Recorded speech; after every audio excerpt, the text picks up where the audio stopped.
Hello friends, good afternoon and welcome to our YouTube channel maths with Sumit Dikshit. So guys, जैसा कि मैंने बताया था, आज हम लोग नया कॉन्सेप्ट सीखने वाले हैं। तो आइए देखते हैं आज कौन सा कॉन्सेप्ट हम लोग सीखेंगे।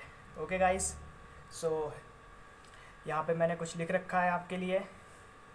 मैं आज आपको इसी पे बेस्ड क्वेश्चन बताऊँगा और इसको सिखाने की कोशिश करूँगा। ओके गाइस, सो यहाँ पे लिखा हुआ है income minus expenditure equals to savings. तो क्या होता है ये इनकम?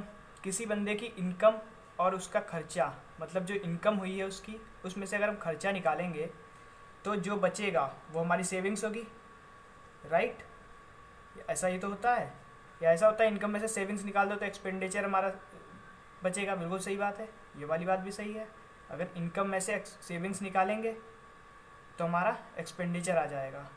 जितनी बचत हुई है अगर उसको इनकम में से माइनस करेंगे तो जो बचा हुआ मतलब वो हमारा खर्चा हुआ है इनकम में से। ओके, सो यहाँ पे किस टाइप के क्वेश्चंस आ सकते हैं या हम करेंगे वो मैं आपको बता देता हूँ। यहाँ पे आपसे पूछा जा सकता है कि एक्स इनकम है किसी बंदे की, ओके, उसका वाई खर्चा है, उसकी सेविंग्स बताओ। जेड सेविंग्स हो जाएगी। ओके, नेक्स्ट क्या यहाँ पे हो सकता है, ये किस तरह से दिया जा सकता है, ये आपको रुपीज़ में दिया जा सकता है।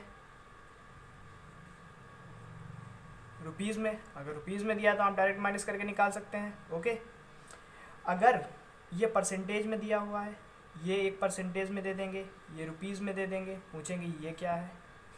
या फिर ये रुपीज़ में दे देंगे, ये आपको परसेंटेज में दे देंगे, पूछेंगे ये क्या है।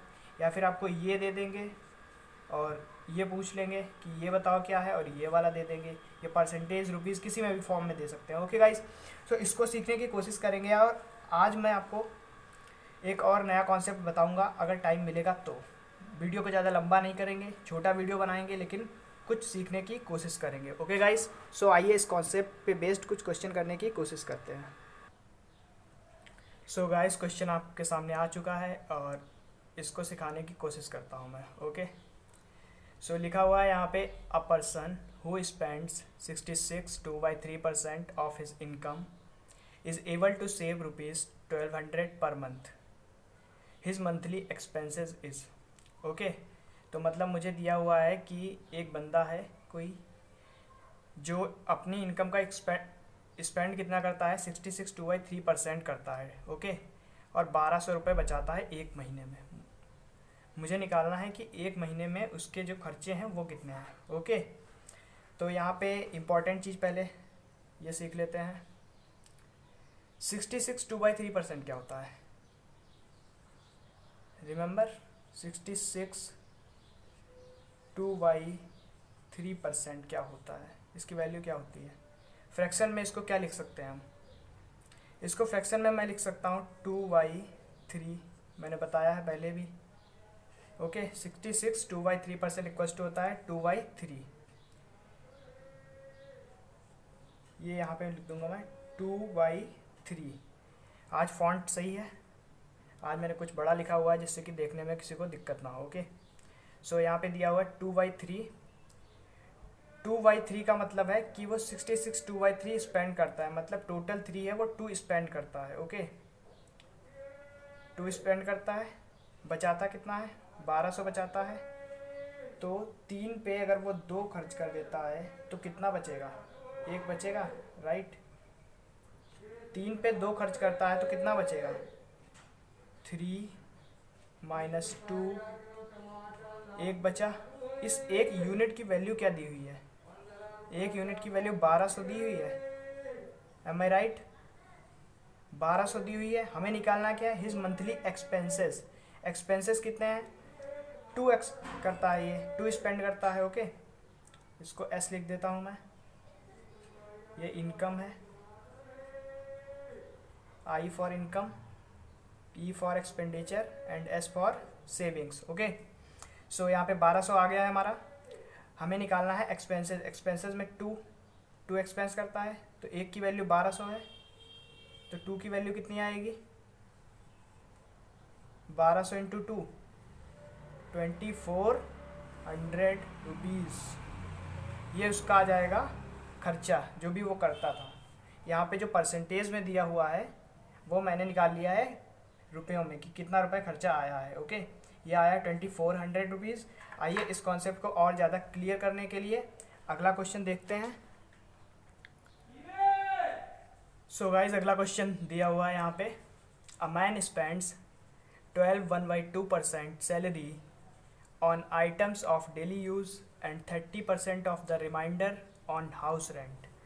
After that he is left with rupees 2940. How much his salary is? Okay, तो यहाँ पे दिया हुआ है कि एक आदमी है, वो अपनी सैलरी का स्पेंड कितना करता है, 12.5% स्पेंड करता है किस पे, on items of daily use, 12.5% daily use items पे करता है, और 30% ऑफ द रिमाइंडर, जो बची हुई है उसमें से 30%, उसका 30% वो यूज़ करता है हाउस रेंट के लिए।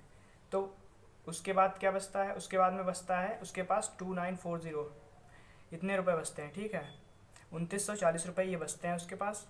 हमें निकालना है कि how much is his salary, उसकी सैलरी कितनी है। ओके, आइए देखते हैं इसको। 12.5%, देखिए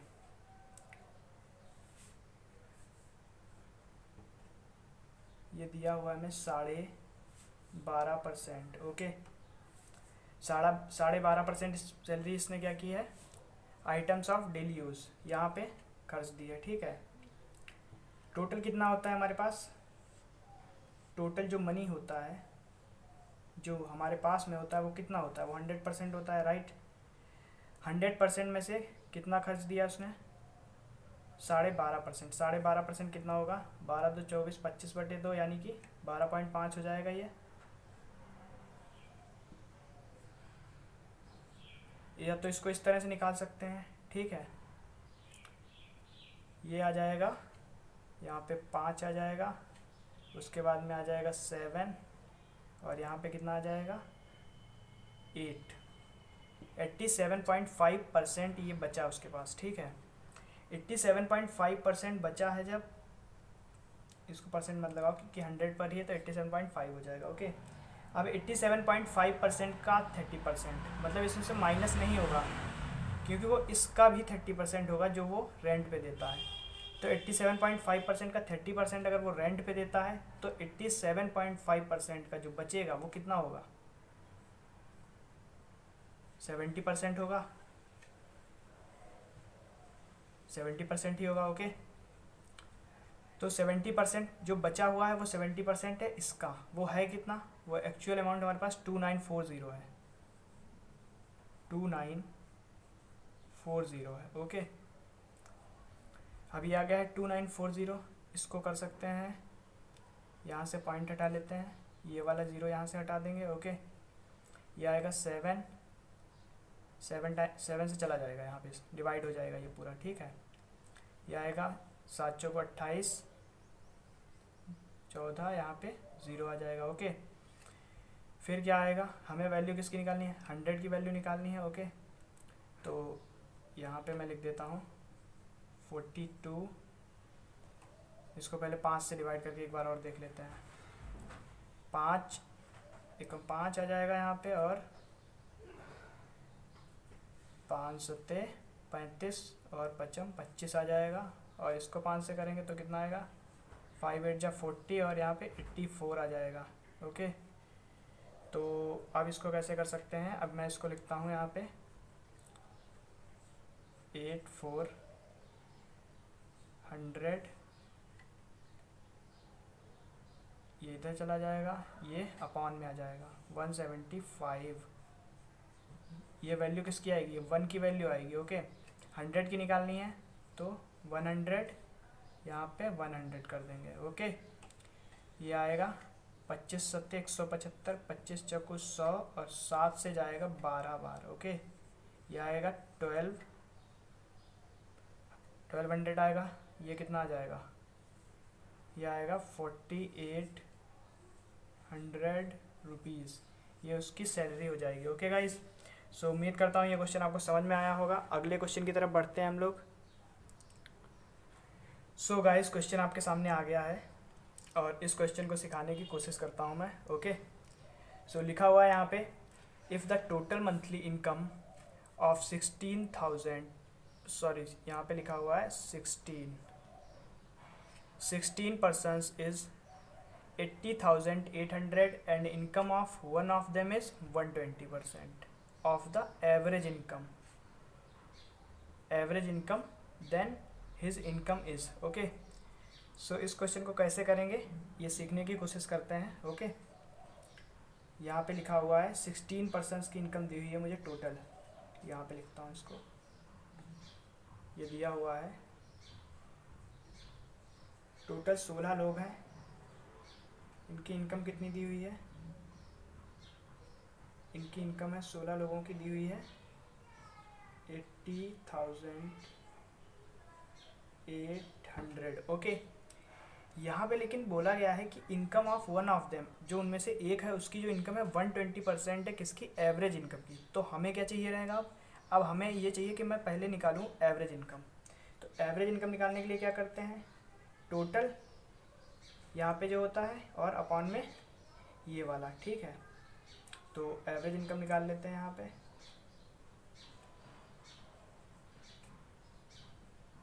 एवरेज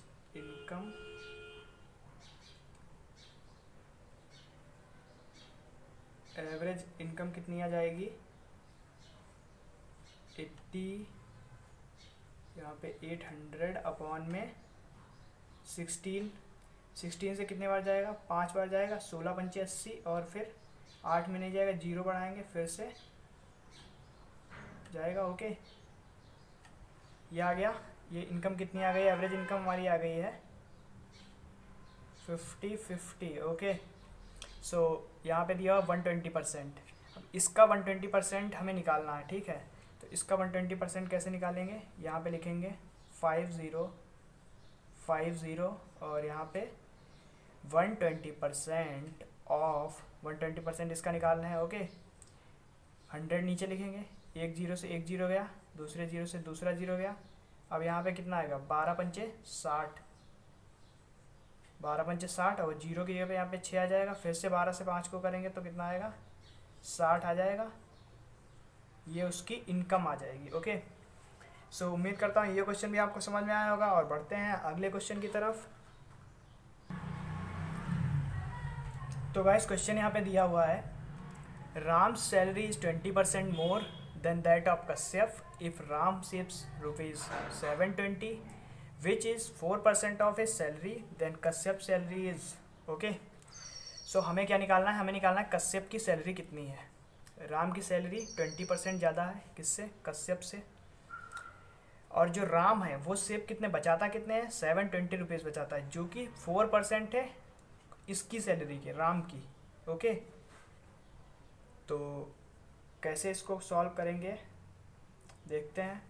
20% है यहाँ पे, ठीक है, और यहाँ पे 720 है. तो राम की टोटल सैलरी कितनी होगी अपने आप में, 100% होती है हर चीज़ अपने आप में जब तक उसको किसी दूसरी चीज़ से कंपेयर नहीं कराते हैं. ओके सो यहाँ पे 100% होगी उसकी, इसमें से 4% वो बचाता है, 4% बचाता है, 720 रुपीज़ है. तो इसको कैसे करेंगे, यहाँ पे लिख देते हैं 4%. ये हमें 4% की वैल्यू दी हुई है एक्चुअल में. ठीक है, ये 720 है, 4% की वैल्यू 720 है. तो हमें 100 की वैल्यू निकालनी है. तो 100 की वैल्यू निकालने के लिए क्या करेंगे, इसको या तो 25 से डायरेक्ट मल्टीप्लाई करा दो. 25 से कराओगे तो 100% आएगा. ये 25 चौको 100, यहाँ पे आएगा 720 इंटू में 25. ओके चाहो तो इसको यहाँ पे मल्टीप्लाई करके लिख लो, या फिर कैसे कर सकते हैं, राम की salary 20% more than that of Kashyap है. तो देन कश्यप सैलरी, देखो ये राम है, ये कश्यप है. राम की सैलरी कितनी ज़्यादा है कश्यप से, 20% ज़्यादा है. 20% कितना होता है, यहाँ पे लिखता हूँ मैं इसको पहले. 20% 1/5 होता है, ये मैं बता चुका हूँ पहले भी. इसकी ज़्यादा है, मतलब 5. अगर कश्यप की सैलरी 5 है तो इसकी एक ज़्यादा है, 5 पे कितनी 6 हो गई. हमें राम की सैलरी पता है 6 6 यूनिट की वैल्यू कितनी दी हुई है यहाँ पे 720। ओके 720 इंटू 25, हमें 5 की वैल्यू निकालनी है। तो यहाँ पे हम क्या लिखेंगे, इसको यहाँ पे लिखेंगे 5 और यहाँ पे लिखेंगे 720 इंटू में 25 और 6 यहाँ पे था तो 6 नीचे आ जाएगा और यहाँ पे 5 आ जाएगा। ओके इसको इससे करेंगे तो आएगा 120 और यहाँ पे कितना आएगा 12 25 25 दूना 50, एक जीरो पहले से लगा देते हैं यहाँ पे, 25 दूना 50 और 25 से कम 25 5 30 आ जाएगा और इंटू में कितना है 5 है, ये कितना आ जाएगा, ये आएगा 15,000 रुपीज़। ये सैलरी किसकी है, ये कश्यप की सैलरी है। This is Kashyap salary. Okay ये कश्यप की सैलरी आ गई। ओके गाइस, सो अगले क्वेश्चन की तरफ बढ़ते हैं हम लोग। तो गाइस क्वेश्चन यहाँ पे लिखा हुआ है आपके सामने, दिया हुआ है Ram saves 14% of his salary while Shyam saves 22%। Ram जो है वो 14% बचाता है अपनी इनकम का और श्याम कितना बचाता है 22% बचाता है। If both get the same salary and Shyam saves rupees 1540। Okay तो हमें बताना है कि राम की सेविंग्स क्या है। तो इस क्वेश्चन को करने की कोशिश करते हैं। यहाँ पे इसको लिखते हैं, यहाँ पे लिखते हैं राम, ये राम है, इधर कौन है, इधर है श्याम। ओके सो यहाँ पे श्याम हो गया, ये राम हो गया। टोटल इनकम कितनी होगी, दोनों की सेम दी हुई है, यहाँ पे लिखा हुआ है, कहाँ पे है, गेट द सेम सैलरी, ये लिखा हुआ है सेम सैलरी। तो 100 अगर इसकी है तो 100 इसकी भी होगी, सही बात है, 100 इसकी है तो 100 इसकी भी होगी। लेकिन ये जो सेव करता है ये कितना सेव करता है, मैं इसको ऐसे लिख लेता हूँ, ऐसे ना लिख के ऐसे लिखता हूँ मैं इसको, income minus expenditure equals to savings. Okay इसको भी ऐसे लिखता हूँ, income minus expenditure equals to savings. तो इनकम कितनी है 100 है, सेव कितना करता है 14 सेव करता है ना, राम 14 बचाता है 14%, तो 100 में 14% कितना हो गया 14 हो गया। और यहाँ पे इसको लिखेंगे 86, इसका खर्चा कितना है 86 है। इसी तरह से ये 100, इसकी भी 100 है क्योंकि इनकी जो है इनकम सेम है। और ये कितना बचाता है, ये बचाता है 22, तो 22 कितना होगा 78, यहाँ पे 78 खर्चा होगा इसका। ओके तो यहाँ पे कितना दिया हुआ है, श्याम सेव्स रुपीज़ 1540, यहाँ पे श्याम जो है 1540 रुपये बचाता है। तो श्याम कितने बचाता है 1540 का मतलब है ये 22 बचाता है, तो 22 का मतलब है 22 की वैल्यू दे रखी है यहाँ पे 1540, 22 की वैल्यू 1540 है, तो एक की वैल्यू कितनी है 22 सत्ते 154, 70 आ जाएगी। इनकम इसकी निकालनी है 100, तो 100 की वैल्यू कितनी आएगी, 100 की वैल्यू आएगी 7000 रुपीज़। ओके तो इसकी अगर 7000 है तो इसकी भी 7000 होगी क्योंकि दोनों की सेम है, तो इसकी भी 7000 आ गई यहाँ पे इनकम। हमें क्या निकालना है, हमें निकालना है राम की सेविंग कितनी है। राम की सेविंग, राम कितना सेव करता है 14% सेव करता है, तो 7000 का 14% निकाल लेंगे, यही हमारा आंसर होगा। यहाँ से ये 0 गया, 7 से करेंगे तो 14 सत्ती 98, यानी कि 980 रुपये राम की सेविंग्स है। ओके सो उम्मीद करता हूँ ये 5 क्वेश्चन मैंने आज आपको बताए हैं, ये पांचों आपको समझ में आए होंगे और ये कॉन्सेप्ट समझ में आया होगा। इस कॉन्सेप्ट पे बेस्ड कुछ और क्वेश्चंस रह गए हैं, वो मैं अगली क्लास में कराऊंगा। ओके गाइस, अगर वीडियो आपको अच्छा लगा है और आपको लग रहा है कि आपने इसमें से कुछ सीखा है, अगर आपने 1% भी इसमें से सीखा है तो वीडियो को लाइक करिएगा, शेयर करिएगा, कमेंट करिएगा और हमारे चैनल को सब्सक्राइब करिएगा। Okay guys, thank you.